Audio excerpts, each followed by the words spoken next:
put on there a food truck, so only the food truck is open. Gotcha. Where are y'all going with the food truck? Right now, it's right there. You know, I see you had the PJ's Coffee on the other slide. It's right across the street from PJ's Coffee and on Reed. Oh, cool. Yeah, man. And we've been getting, man, the response has been crazy. Awesome. Yeah, so excited about opening back up.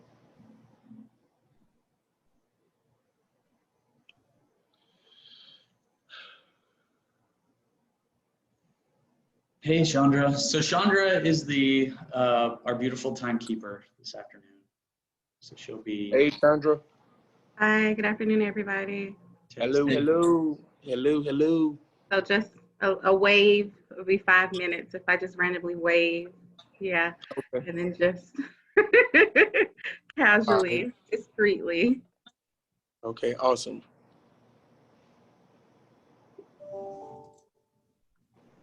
Let me get some water.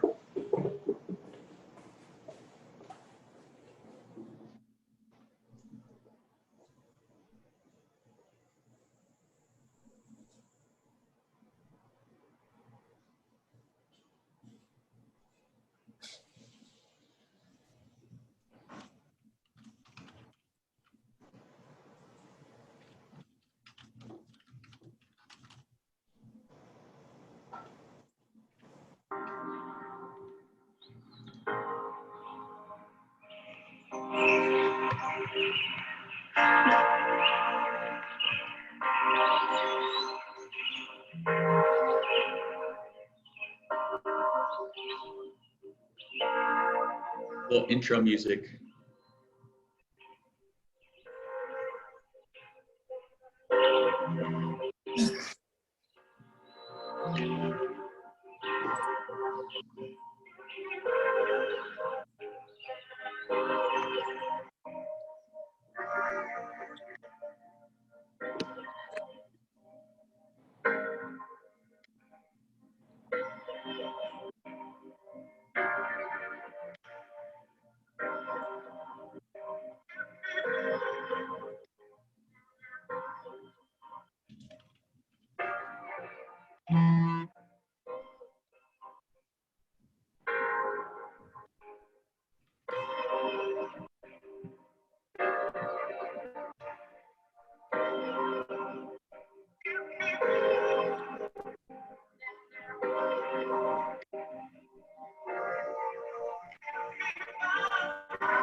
Daryl, how are you? Thanks for joining us.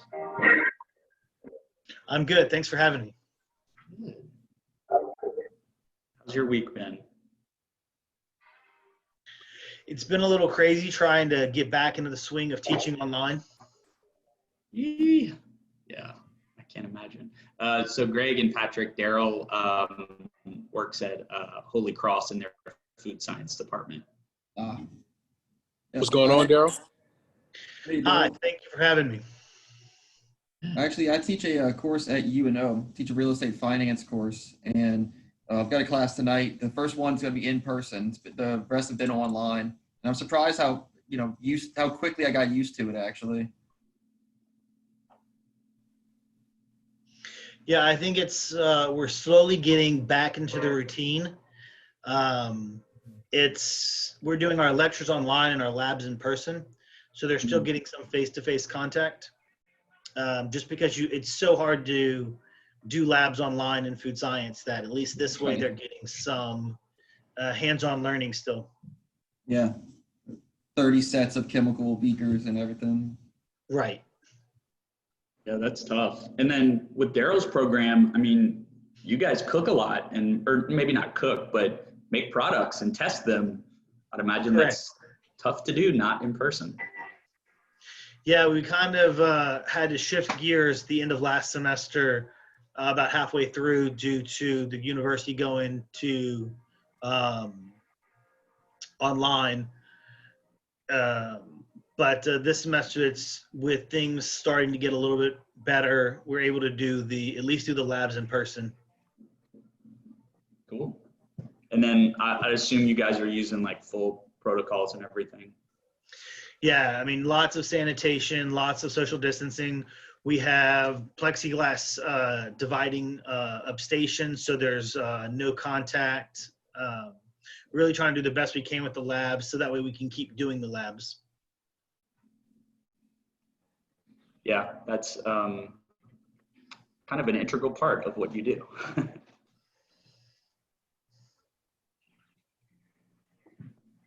Welcome everybody else who's been joining in. We will get started in just a few minutes, but welcome and thank you to our first ever virtual site tour, NOLA-BA.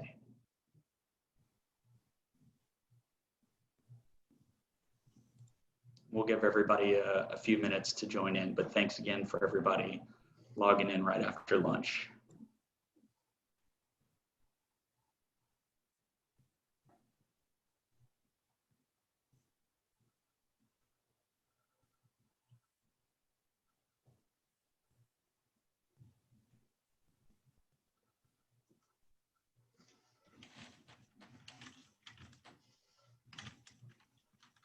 Welcome everybody who's just logging in. We're going to give folks just a few more minutes to get situated. But thanks everybody for joining us for NOLA-BA's first virtual site tour. And we will continue with these tours throughout the fall. And we'll talk about that a little bit later in the presentation, but appreciate y'all joining in. I'll probably wait until 1:03, 1:04 to get started.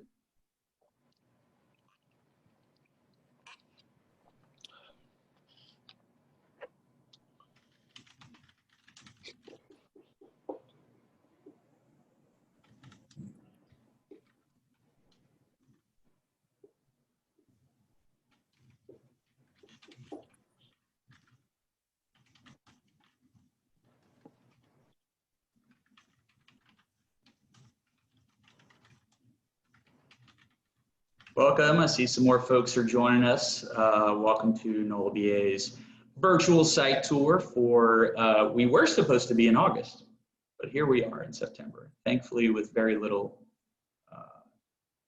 effects from Hurricane Laura. But we'll get started in just a few seconds. I want to let folks join in. And like we said in the email, we will be posting a recording of this to the NOLA-BA site and through our social channels. So if you have a friend who you think would enjoy the content afterwards, please feel free to pass along. Hi, Lewis. This is Lakshmi. So this is my first, I guess, site tour. How does it normally run in a non-COVID setting? In person.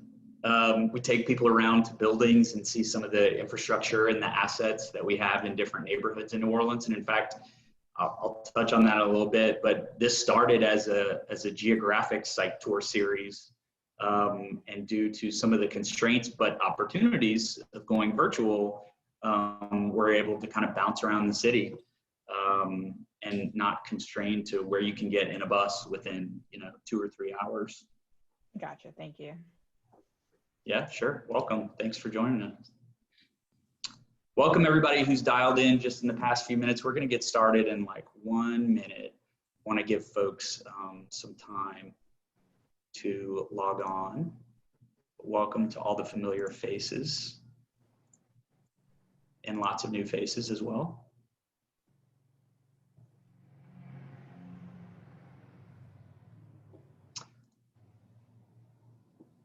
Okay, so my team is letting me know that we have about 30 people on the line, so we're going to go ahead and get started because this will be recorded, so anybody who misses it can jump in at any date in the future.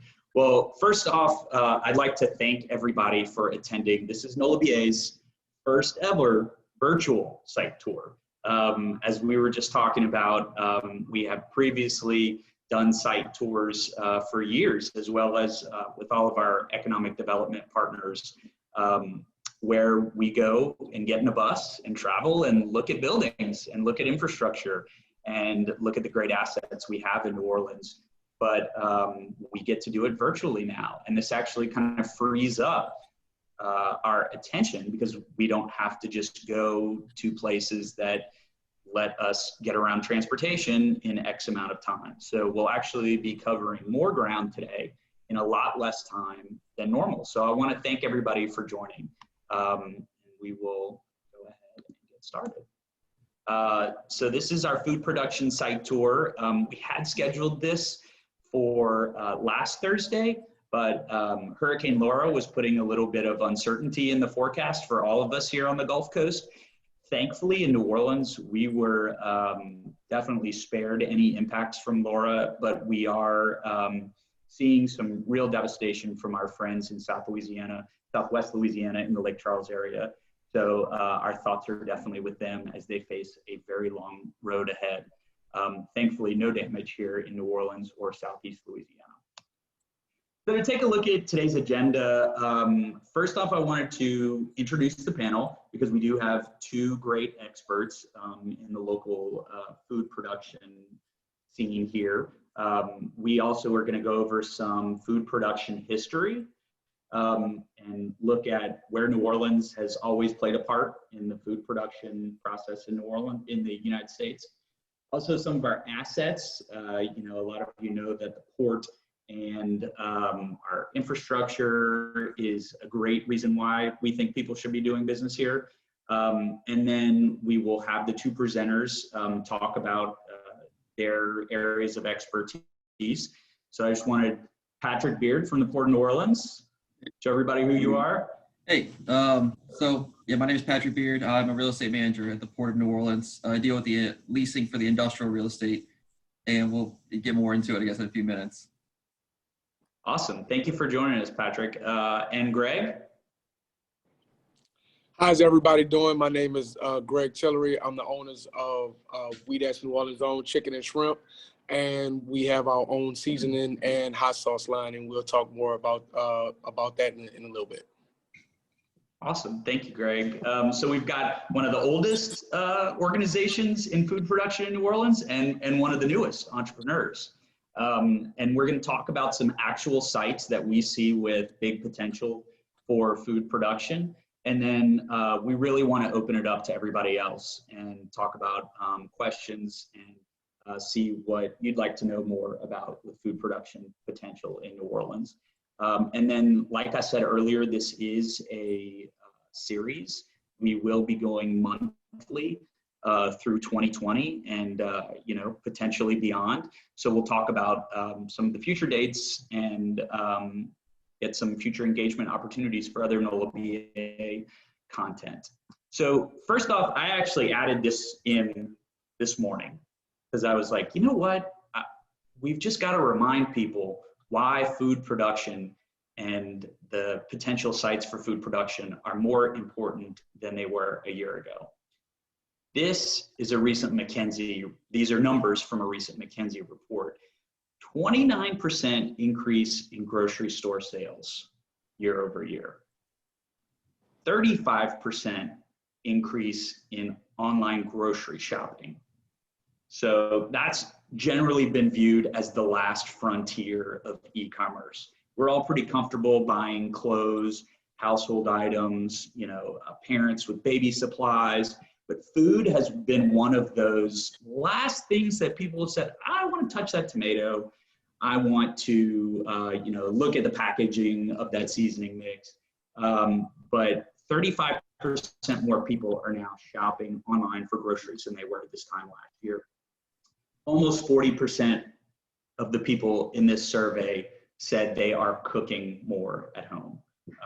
Actually, I don't know how those other 60% of the people are eating because unless they are going to the drive-thru at McDonald's every day, I don't know how they are getting food, especially in the beginning of all this. But, you know, these are numbers and this is a shift. You know, these are 10-year numbers that we have just seen come together in the past 6 months.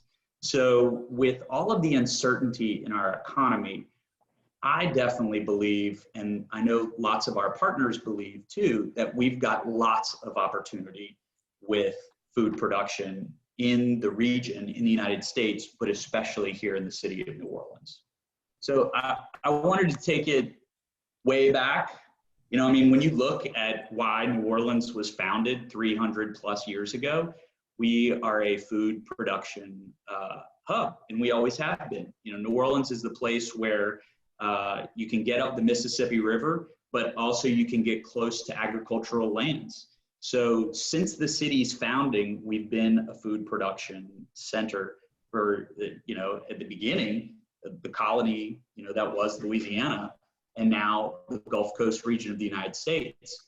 And I thought putting up this map was also important because it shows that we've got food production and food manufacturing already going on across the city. And it's really varied products. We have some of the top national brands, you know, like Folgers. Folgers employs 1,200 people in New Orleans. They roast every single bean that they sell in America in New Orleans. They have a really impressive facility. Actually, they have two facilities. That's just a powerhouse. And a few years ago, they consolidated their operations from a number of different locations to New Orleans. So we also have giant national brands like Zatarain's just across the river. You know, that's one of the biggest brands that people across the country associate with New Orleans food when it comes to packaged goods, and they're producing a lot of product here. Also Tabasco, you know, Tabasco is growing their peppers and making them closer to my hometown at Avery Island, about 2 hours west of here, but they're running lots of sales and marketing operations here.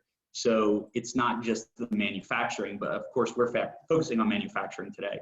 Riley, as you can see up on the Industrial Canal, a lot of folks may not know that they own and produce the Louisiana Tea brand. And most of that is done here in New Orleans, as well as Bunny Bread just across the street, providing bread regionally. But I also wanted to show that we've got some awesome new and older small brands. So, you know, also on here, Sazerac just opened a brand new tasting room, company headquarters downtown on Canal Street, literally about 9 months ago. It's an awesome facility to tour. Unfortunately, no one can tour it right now, but once everybody's ready to travel again, we'd love for everyone to visit that facility. Leidenheimer, right to the left of that, they make probably 80% of the po' boy bread that is served in New Orleans and the region. So also Chiwi's, for those of you from out of town, is kind of like a New Orleans Cheeto. But so we've got some of these real old school small brands, but also we've got new brands like Greg, like Weedats. They started from the restaurant side, moved into the seasoning side. We'll hear more about that story, packaging and making their seasonings here in New Orleans. Also Big Easy Bucha. If some of you from out of town have not heard of that brand of kombucha, they are on fire. We were helping them host a meet and greet for potential employees yesterday. In fact, they're growing. They are now shipping across country and using local fruits and local flavorings in the kombuchas that they produce. And I believe they're in fresh markets nationally, but lots of regional grocery chains. So food production is already a big thing in New Orleans. We're here to try to make it bigger, and we really think the ingredients are there. And some of the ingredients that make producing food in New Orleans more unique than other places in our region and in the country, Patrick's going to talk a lot about the connectivity at the Port of New Orleans. 6 Class 1 railroads connect into the New Orleans Public Belt Railway, which is owned and operated by the Port of New Orleans. So most of the sites we're going to show you today are either rail served or right across the street, right down the street from the New Orleans Public Belt Railway that can connect you with all those different colors. So you can put some cargo, you know, on a rail car here in New Orleans, and it can be up in the Northeast, California, Canadian National, CN operates out of New Orleans as well. So you've got that rail reach that's pretty unmatched. We also have been building up our air cargo capabilities. FedEx, UPS operate quite a bit of service at New Orleans International Airport. We have also just completed a brand new $1 billion passenger terminal at the New Orleans International Airport, which is only 12 miles from downtown. So it's not a huge haul to get out there. And before the crisis, before the pandemic, we were seeing passenger levels and the number of flights daily at record highs. So that offers tons of opportunity for, same day, very portions of passenger airliners.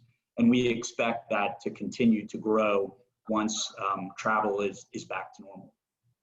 New Orleans Cold Storage and a number of other cold storage infrastructure providers are here in the market. Patrick can tell you, but we are the #1 frozen chicken exporting port in the country. That's always a fun fact. Lots of poultry that's raised and produced in Arkansas, Mississippi, the middle of the country, is brought down to New Orleans, frozen, and shipped out around the world. But on the flip side of that, we're also a great import area, because within a 2-hour drive of New Orleans, we've got a number of grocery store distribution centers, Walmart, Associated Grocers, Rouse's, which is one of our, which is the leading grocer in Southeast Louisiana. They all have distribution centers within an 1.5-hour drive of New Orleans. So you have places where you can get your product in and get it out. And that's really the advantage of New Orleans. So I wanted to let Patrick Beard talk about some of the big advantages of doing business at the port. And also the port is taking on kind of a new view of how they see food manufacturing and how they see food manufacturing moving into the future. And I think that is going to be very interesting. So I'm going to stop sharing, and Patrick's going to share, because he's got a really interesting mapping capability that he is going to share with us. So Patrick, please take it away. All right, are y'all able to see my screen with the map on it? Yes, I can. All right, Looks good. Yep. All right. So, again, my name is Patrick Beard. I am a real estate manager at the Port of New Orleans. I focus on the industrial real estate and trying to manage current tenants, but also grow our tenant base, getting more operators, more tenants that are going to feed into our mission. So our mission is to drive regional economic prosperity by maximizing the flow of international trade and commerce as a modern gateway.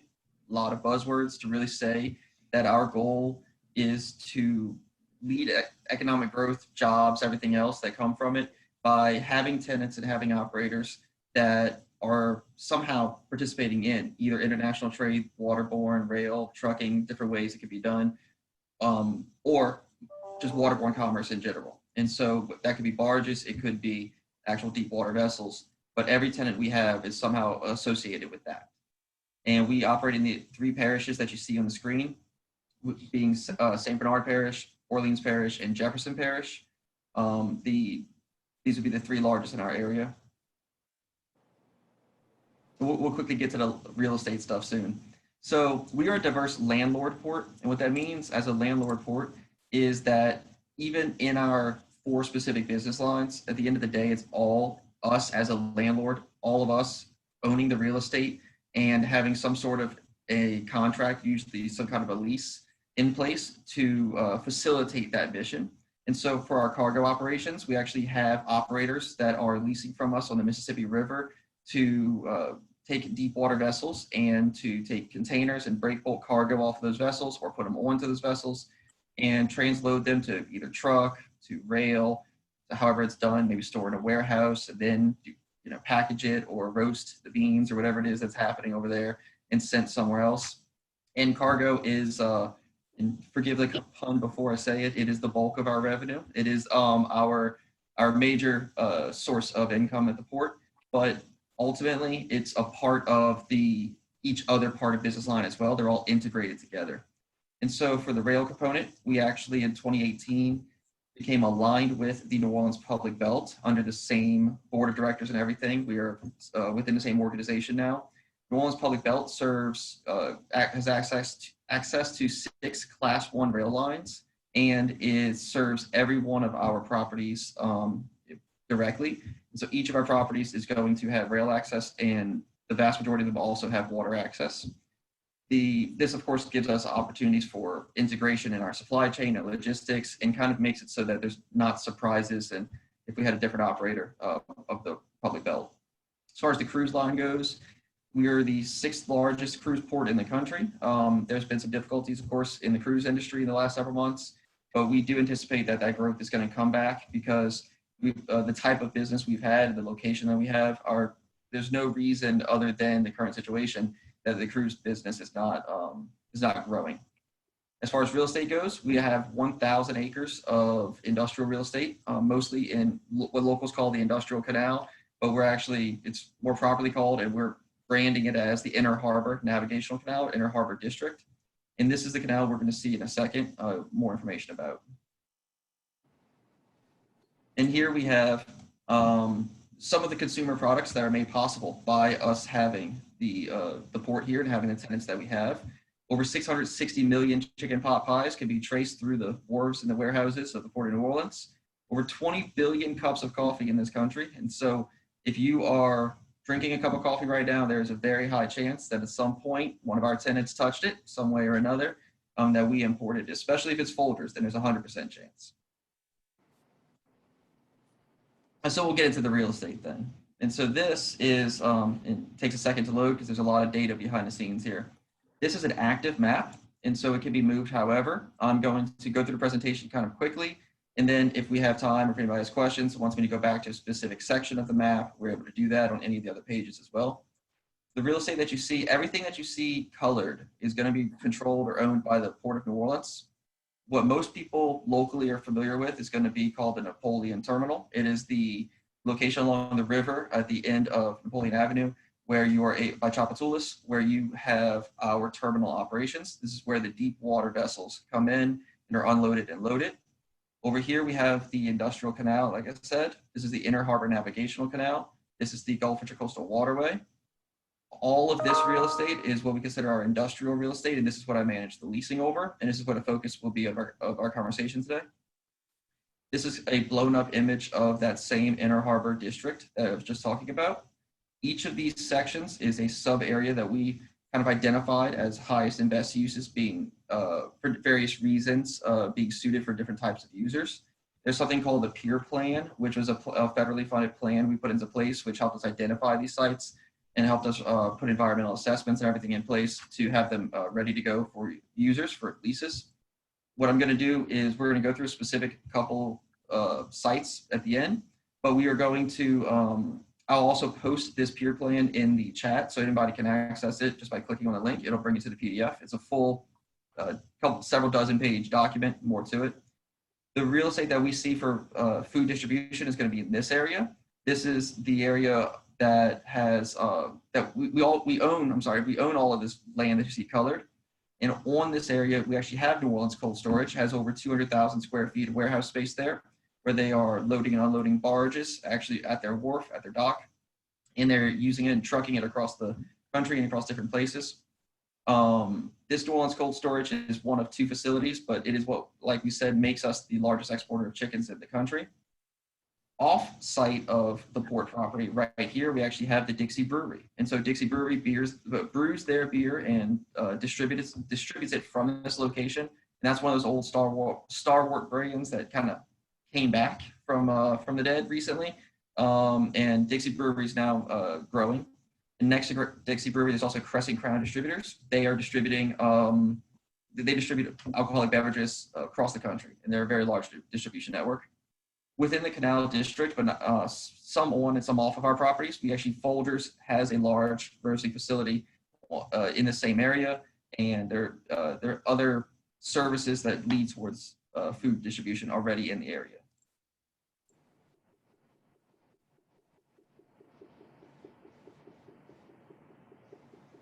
So this is a map which shows the distribution system, the distribution network that accesses our sites. Anything a little bit of color, you can see here's our properties. Anything on this map can be accessed by a trucker one day back and forth. We are a centralized location for many highways that come through, go right through New Orleans onto the east and west. Not much south that you can go to from where we are, but when you get in, you'll see that the New Orleans Public Belt line shows up here. This New Orleans Public Belt line is the short run rail that serves the 6 Class 1 rail lines that I mentioned. Each of the properties we have also are served by that rail line. As I scoot in one further, you see that we have this is the layer from the Louisiana Department of Transportation and Development. Every black line are these state and interstate traveling highways that are approved by the LA DOTD. You can see when you get to our industrial properties that we have 2 different highways that intersect among our properties. The areas that we're looking for the growth in the food distribution system is right over here. And this is where we see processing and distribution really happening. All of it has shallow water access. The deep water access is only going to be in the river. So shallow water access, this is where pretty much any barge, even ocean-going barges, can get into this area, and they can go out through the locks. They can go down south into the Gulf of Mexico, or they could even go eastward into the Gulf Intracoastal Waterway, which feeds towards the Florida area. And next slide, we talk about just specific properties that we have. What you'll see is that in the entire canal, there are available properties. I would actually say that just because I'm not going to highlight some of the properties that are here, I would say if you have a need and you think we might be a good fit, give me a call. We might be able to work it out. What I'm going to talk about right now is, thank you. What I'm talking about right now are these 3 right here. So site number 2, 6, and 3 are the sites that we look at and say, in their current situation, this is probably where we see the growth happen for the food distribution and processing. Site number 2 here is, and I'm not going to get too specific on the addresses, but site number 2 has about 15 acres. All of them are rail served. This has over approximately 1,450 linear foot of water frontage. That 1,450 linear foot could have barge accessibility easily. And you, especially over here where you have the barge accessibility, but you don't really have the land behind it. Over here is where the chunk of the land is. A rail line already runs to it. They've got different utilities run to each of these sites already. And 2 and 6 are both fenced as well. Site 6 here is more really like this area. This area we are in the process of getting leased. We've already got the board of director approval for it. So we really are looking at this area now. And you're looking at approximately 11 acres, also rail served with water frontage, fenced with various utilities serving it. Over here, this is one of the more interesting sites, I'd say, because it actually has it is 27 acres. It is a green site, so you are going to need to clear it. You're going to need to compact it, put any utilities, fencing, even run the rail to it. So enough about the good stuff. I'd also say that it also is what it really means, though, is it's a blank slate, and it's directly across from the Dixie Brewery, Crescent Crown distributors, and other users who are not necessarily on port property, but add value as neighboring users. And so if you were to want to put something larger, this would be a site that's possibly good for you. It's not going to be ready to go in 6 months. You're going to need time to go through the process of getting it cleared and compacted, like I said, but it could be a site for someone who's looking a year or 2 years down the road for sure. Each of these sites is actually going to be surge protected, meaning that since Katrina, the federal government has put in billions of dollars into surge protection locally. So though these sites are not behind flood walls, or at least 2 and 6 are not, they are protected from the same surge effect that happened in Katrina. It would not happen the same way today, at least that's what we're told, so I'll believe them. But we do benefit from that protection. Site number 3 actually is behind a flood wall. So this is a flood protected site that is a blank slate, like I said, and may be good for someone who really needs that flood protection. But I want to keep in mind that Folgers is right over here, and they're not behind the flood wall. And Folgers is right over here producing every single coffee bean, for the most part, that comes through our country. Not all of it here, but most of it is done at this spot. And I'm going to post in the chat, I will post the link to the Pure Plan, and I'll also post a link to our real estate webpage, so you'd be able to access both if you're interested in seeing either. Anybody's got any questions, or if Lewis wants to take over? I know I'm pretty close to my time limit, if not over. Thank you, Patrick. I've already had people ask for links to your information, so that's going to be very useful. But I do also want to say, the peer plan and identifying some of these sites for food production is new for the Port of New Orleans. So this is definitely an effort that has some new energy behind it, and this is. We're excited to see them go after these goals and help them go after these goals. So thank you, Patrick. I'll stop sharing. Or you took the sharing away, right? Yeah, I did. All right, sounds good. All right, thank you. So I want to get on to our next speaker. And once again, if you have any questions, please send them in the chat. We're also going to have some time with Greg and Patrick after in the question and answer portion of the event. But I'd like to introduce our next speaker. Greg Tillery is the owner and founder of Weedat's Original Seasonings. So welcome, Greg. Just to give folks a little bit of background, Greg is a true entrepreneur at heart here in New Orleans. Currently has 4 restaurants and a food truck with a wildly popular fried chicken and lots of other things. Also a huge social media marketer, 155,000 plus social media followers for Weedat's. But the reason why Greg's here today is because not only does he have very popular restaurants and great restaurants that are pivoting in this time of great change, but also before we kind of got into this environment where people are cooking at home a lot, Greg decided, I want to take the magic that's in my chicken and make sure people can have it in their homes, and that I can be connected with them on a brand level when they're not in my restaurant. So Weedat started producing seasoning. They've got some other sauces and some other items in the queue. I just wanted to let you talk a little bit about how you guys got started and why New Orleans. Okay. All right. Thank you for that. I really do appreciate it. My name is Greg Tillery. I'm the owner and founder of Weedat's New Orleans Own Chicken and Shrimp. We currently have 4 locations. We have one on Canal Street, which is located in the heart of the city, one on the West Bank Expressway, which is across the river in New Orleans. We are also in 2 mall locations, one being Oakwood Shopping Center here in New Orleans on the West Bank, and then one we just opened up pre-COVID, which is in Monroe, Louisiana, which is in Pecanland Mall, which is about 4.5 hours away. And we was open for about 10 days at that location. I mean, we started to really rock and roll, which was really eye-opening for me just to see the response that I was receiving, especially being from New Orleans, but then being 4.5 hours outside of New Orleans. So, and then just a little snippet, we are actually open. I haven't posted anything on my social media yet, but we have 2 more locations that we're looking at to open up, one being a franchise opportunity in Sugar Land, Texas, and then one which is going to be a huge opportunity for the restaurant going inside of a big box brand, which is going to be in Texas as well. But just talking about why, we're talking about the seasoning. As you can see, I have my Creole seasoning right here.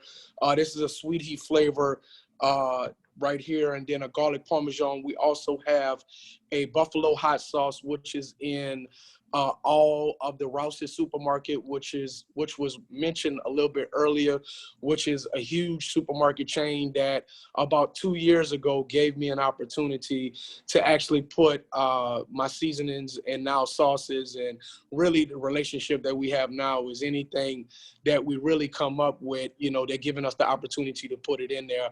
And to be completely honest with you, the response has been just amazing. You can go on my social media account, which is Weedat Food Truck with the _ at the back, and see a lot of the videos and posts that I've put up with us being in Rouse's, and you seeing just from a supply chain stand in general, you see the sales just, I mean, just the numbers are just crazy as far as just people going in there supporting, buying seasoning, buying the sauces, because like Pat said, you know, a lot of people are at home right now cooking and not necessarily eating out, especially in New Orleans.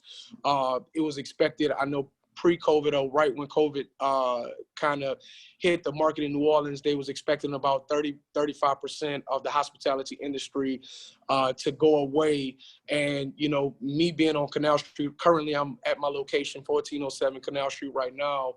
And if I stepped outside my door, you would typically see a bunch of people, tourists, you know, people from out of town coming in, you know, walking up and down the streets. But right now, Canal Street and then the CBD in general is just really like a ghost town. So just talking about just the supply chain in general, you know, the word for me in 2020 has been a pivot, you know, and I had to realize, because March 17 is when I closed all of my stores down. So all 4 of my locations have been closed down since COVID. And I'm actually looking to reopen October 1st, which has been a lot, trying to get people restaffed, having to get all the stores back up to code, trying to get all of my permits back right, you know, trying to get back in contact with a lot of the food distributors to get all of that stuff rolling. But it's been a lot, but, you know, I know what comes with the territory. But, you know, in the meantime, what I've done to kind of generate revenue, and what I kind of understood is that even if the stores were closed, you know, people are in the store. Well, even if my restaurant stores were closed, people were still in the grocery store chains actually shopping, you know, getting seasoning, getting sauces, getting different things like that, because a lot of people are not necessarily eating out as much as they used to, especially with the unemployment rate across the country being, I think the last time I checked, it was like 44 million people being unemployed, and really not knowing what is going to be the direction of how that's going to, you know, continue, you know, towards the back half of the year. But one thing that I do know is that that's not going to stop people from going inside the stores and shopping, you know, to do a lot more cooking at home. But just wanted to kind of touch and let everybody know a little bit about my journey. I worked in corporate America. I was a DM for a big company for Frito-Lay, which is under the PepsiCo umbrella. Dealt with supply chain on that aspect, did sales with that, and then wound up investing into my own company, wound up taking my 401k and the money that I had saved up from working at those 6.5, 7 years, and invested in a food truck. And from the food truck in New Orleans, got so much traction just being off of that food truck. Had a lot of big time athletes and entertainers that actually came to the food truck. We was located right there on Tulane, whereas we used to get so many hits on the food truck that it became a landmark on Google. And then from there, like I said, wound up expanding into the brick and mortar locations. And we've had, like in the restaurant that I'm in right now, currently, we've had superstars as big as Anthony Davis, who's a close personal friend of mine, Alvin Kamara, Cameron Jordan. We just got an opportunity to feed the New Orleans Saints because the food truck that we started on, we still currently had it. So had an opportunity to cook for them on last week, which was an amazing experience. And I said all of that to say, I piggybacked all that to say, just New Orleans, you know, I'm born and bred. I'm from the 7th Ward. If you're not from New Orleans, you know that our city is kind of broken up by wards, and I'm from the 7th Ward. I'm a graduate of Edna Carr High School. I left Edna Carr High School and then went to college at Tuskegee University, but came back and started my business. And I mentioned all of that to say that New Orleans is my home. New Orleans is what I love. You know, it's no other place like New Orleans.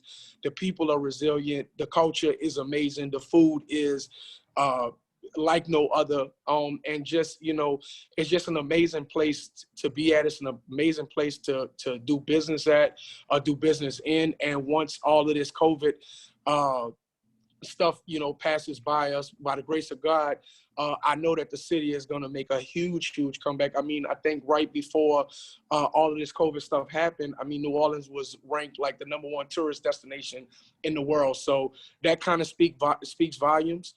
I know that things are going to get great, but, you know, if you're not from New Orleans, I strongly advise you, you know, when you get some time, come check us out. So thanks for having me.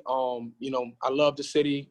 We plan on doing some great things. And again, man, everybody be safe. Greg, thank you first off, but I think it's really going to be companies like yours, entrepreneurs like you, to help guide us to the next chapter in the New Orleans economy.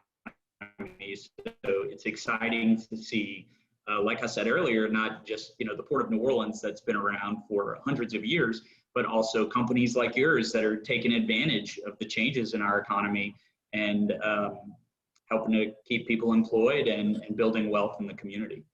Yes, I appreciate that. Trying to do my part. Thanks, Greg. Yeah. No problem. So I did want to talk about some specific sites.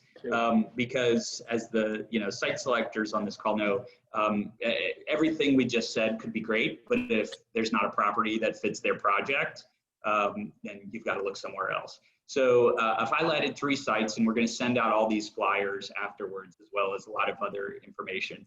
But this is a site that I thought was very interesting. And for those of you, just wanted to remind everybody, if you could mute your lines, and if you have questions, chat them in, because we'll have a Q&A in a few minutes. But so this is a really interesting property at 4432 Poche Court West, which is out in the eastern part of New Orleans, really just across the street from NASA's giant Michoud facility, and down the street from the Folgers facility as well. So I thought this was an interesting site because it's a former shrimp processing facility.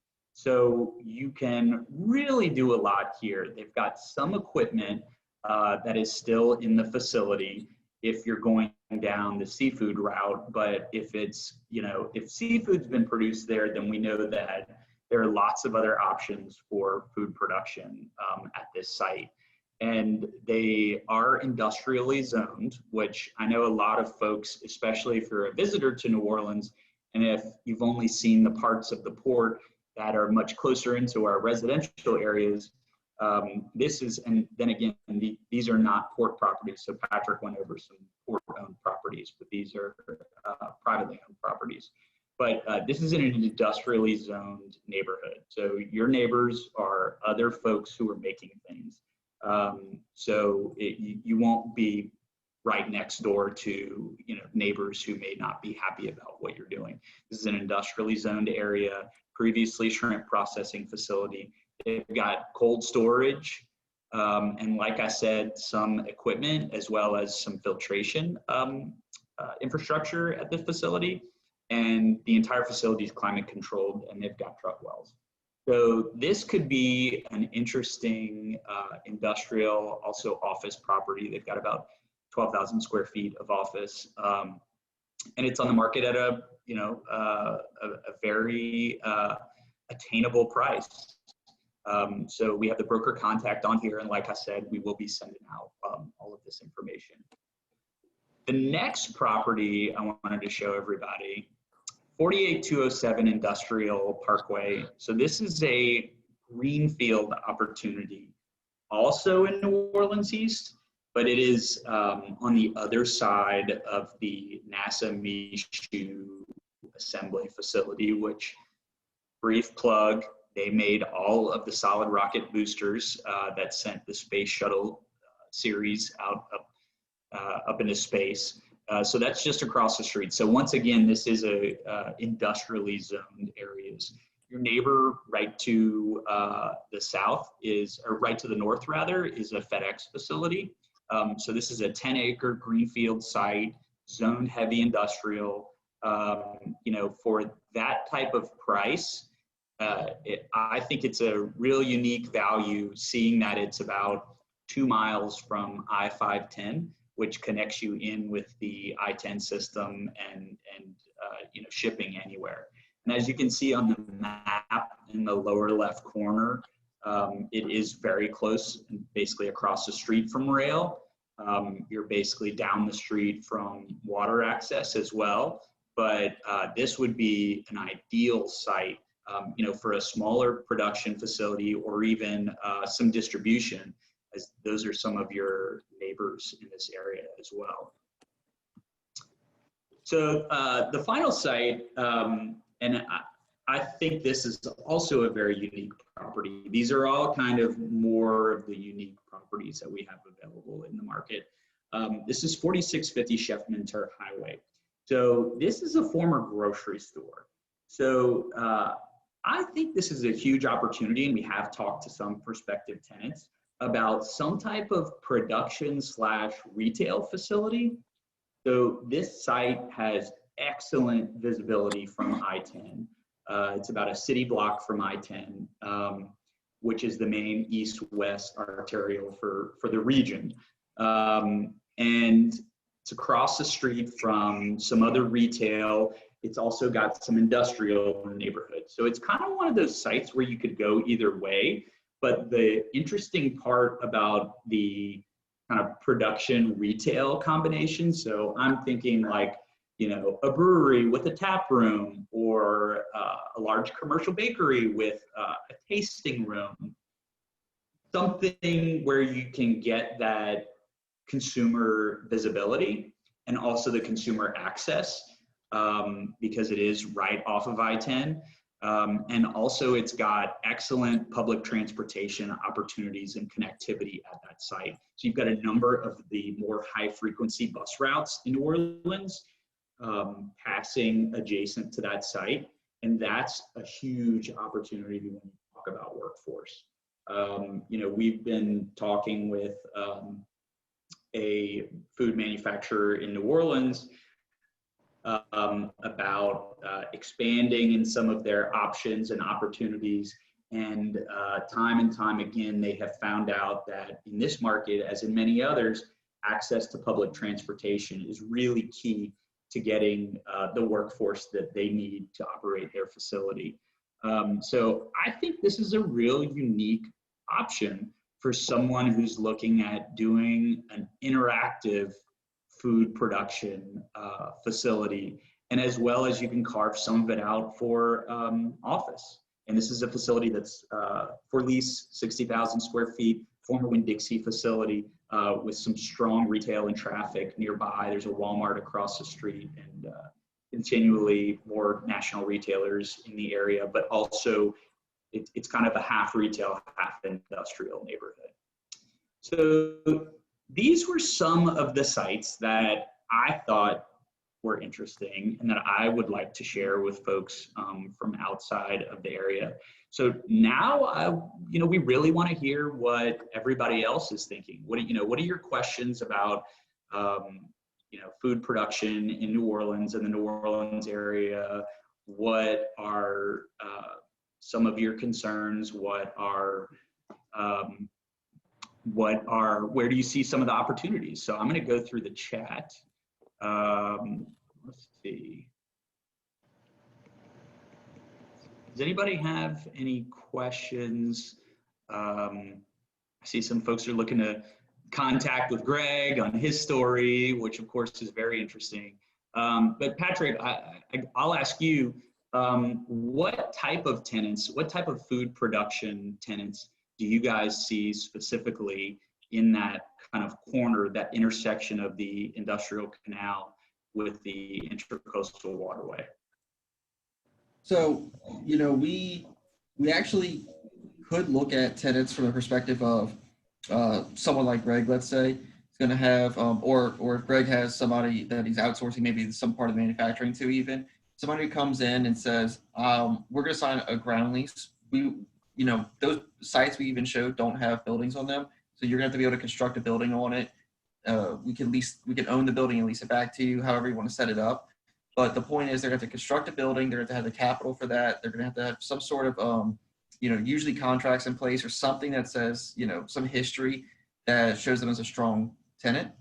And then depending on what kind of improvements they put in there, if they put in a significant amount of improvements, at some point those improvements will revert back to us. And so we usually extend the term, extend the length for those leases. And so, like you said, with Folgers as an example, or right next to Folgers is Dupuis Storage and Forwarding, who actually roasts and sends coffee beans locally as well, with a significant investment in their property. It's really anybody that's going to use international trade or maritime commerce for their food product, one way or another, whether it's the raw material that comes in or the finished good that goes out. Now, it doesn't have to be as typical as you'd think of as, frozen chickens or of beans or things that are actually consumed by humans per se. You could also have food stock. So you could have some of the food that goes into feeding the cattle or feeding the chickens or whatever it is. We do have tenants that could meet that as well. It could be as simple as a bunch of grain comes in on a rail car and it gets repackaged in a different way and sent out by truck or sent out by barge. That would be another example of what we would consider to be a food either processor or distributor. There's some value added by that tenant being there to the system. And we think that area works well for it because all of the land we have is industrially zoned, but some parts of our land are also already in areas that are perfectly suited to become intermodal hubs and distribution centers based around containers and around flowing cargo.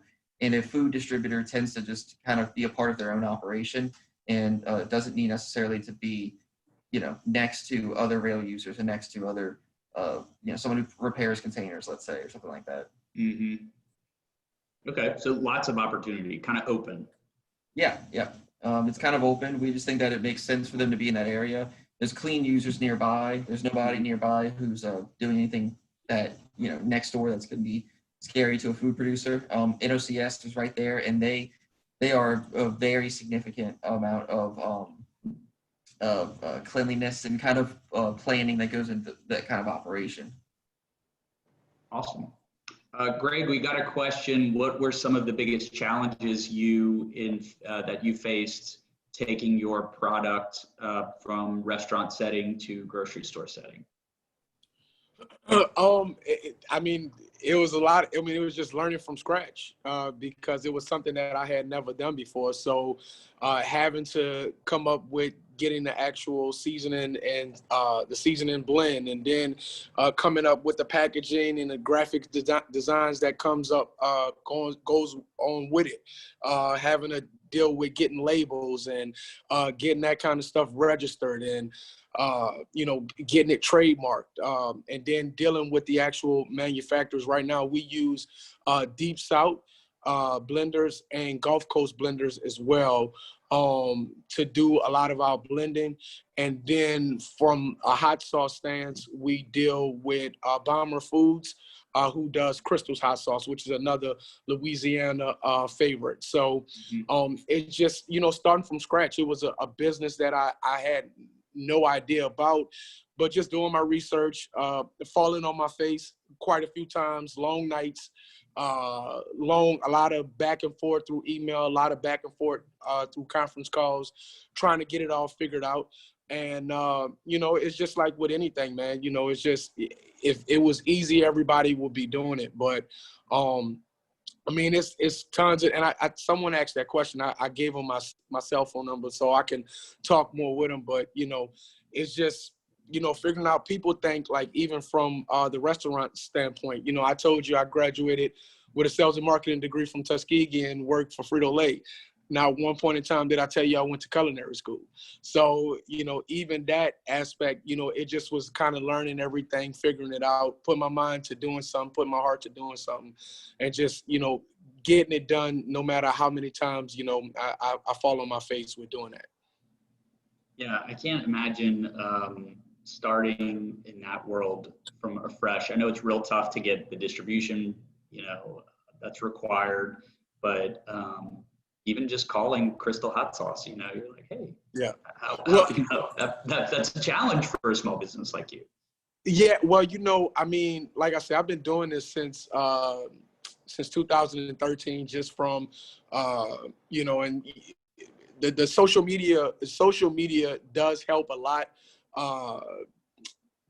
Having the restaurant on Canal Street was a blessing because it was a staple in the city. So a lot of people start buzzing. We had the partnership with the New Orleans Pelicans. So a lot of people start finding out about us. And then, just piggybacking back off with Rouse's, man, Rouse's has been huge because they took a chance on me. So them giving me that opportunity to really get my feet wet. And since I've been in Rouse's, Rouse's has done the Super Bowl ad with me, whereas then they had the seasoning in the ad. And then for their winter, 60th anniversary, which just passed, they did a huge write-up on the business. And we also just had a call about 2 weeks ago, whereas then they're about to do something else, a big email blast that they have to over 100,000 subscribers. So, Rouse's has really been a huge help with, just helping me, connecting me with the right people to do what I need to do to get the job done, because they see the benefit in us having a partnership. Because of, to be completely honest with you, I've been blessed with the support of the city. And a lot of people, when I do something, they know I put my heart and soul into it, and they know I'm not going to give them a product that's, mediocre. That's why I say I put my heart into it. So people support that. Awesome. Well, one question I do want to address that Robbie, Christine, and all asked, what's next as far as CPG production space for startups and for small companies in New Orleans, like where Greg's company has been? New Orleans Business Alliance has been working with our partners at the City of New Orleans and the Office of Economic Development. We did put out an RFP that is a public document, basically looking for potential operators of some type of shared kitchen space. So there's big interest in that from our side at NOLA BA, as well as with the City of New Orleans. I believe we released that RFP the week after Mardi Gras, so the end of February, and I remember the responses were due in mid-April, and we said, oh, we may have to push that window back because everybody's freaking out about this, this weird virus. So that was pushed back quite a bit. And there have been some, I don't have to tell anybody here, this isn't news to anybody here, but, municipal finances are very different than what they were 6 months ago. So we're looking at our options for having some type of space where entrepreneurs like Greg can stand up their businesses and get the opportunity to get in a store like Rouse's. So TBD on that, but we really understand that that's a priority and that's a big need in the New Orleans market, especially in the city. And if anyone has any ideas on that, please reach out to me. My email and my phone number are at the bottom of the screen. I know we're running up on 2 o'clock. I want to make sure everybody can get out on time. Does anybody have any final questions? I wanted to thank, first, I want to talk about our upcoming events. So the Invest NOLA Fall Training Series starts next week. I believe September 10th is next week. Invest NOLA is a program that NOLA BA has invested in and created to scale minority and women-owned businesses, especially with high growth potential. So if you go to nolaba.org, you can take a quiz to see if your business would be a good candidate for Invest NOLA. And that is our partnership with JPMorgan Chase, as well as Tulane and Xavier. So it's a huge opportunity for businesses to learn from experts in the field, as well as from other businesses about how to take their business to the next level. So on September 15th, we'll have our next virtual site tour. We will be partnering with the U.S. Department of Commerce, as well as our friends at Louisiana Economic Development and GNO Inc. For the Select USA virtual site tour. That is an initiative led by the federal government to increase awareness about economic development opportunities throughout the country. So we'll be focusing specifically for foreign investors. So we'll be focusing on the bio and the tech opportunities here in New Orleans. And then in October, I want to talk about remote working sites and opportunities.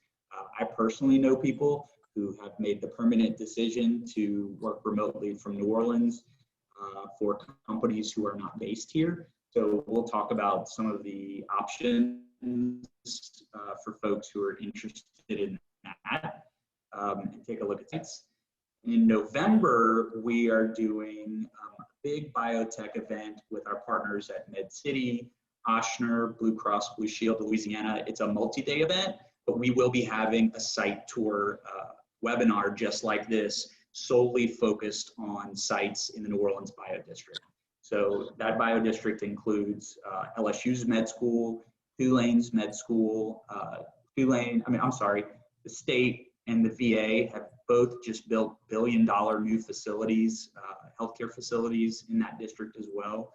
So we see a lot of opportunity there. And then we're gonna go back to our geographic roots and take a look at some of the industrial and commercial sites available in Algiers in December. I wanted to say thanks to our partners, obviously at the port and at WEDATS, Greater New Orleans Food and Beverage Group. They're an awesome partner in getting resources out to entrepreneurs and folks like Greg and people who are a couple steps before Greg. ULI Louisiana was a great partner in helping us think through this concept as well as publicizing it to their members. GNO Inc., obviously our partners at the regional level have been a great help with this effort, as well as the CCIM Louisiana chapter. But I just wanted to say thank you to everybody who attended. We will have this live on our website shortly, and everybody who signed up for this event will get a lot of the materials in the mail a little bit later on, but we really appreciate you joining. Thanks so much, and if you have any comments, questions, feel free to email me, text me, and we look forward to seeing everybody in 2 weeks for the Select USA Virtual Sec Tour. So have a great afternoon. Thanks, everybody. Thank you.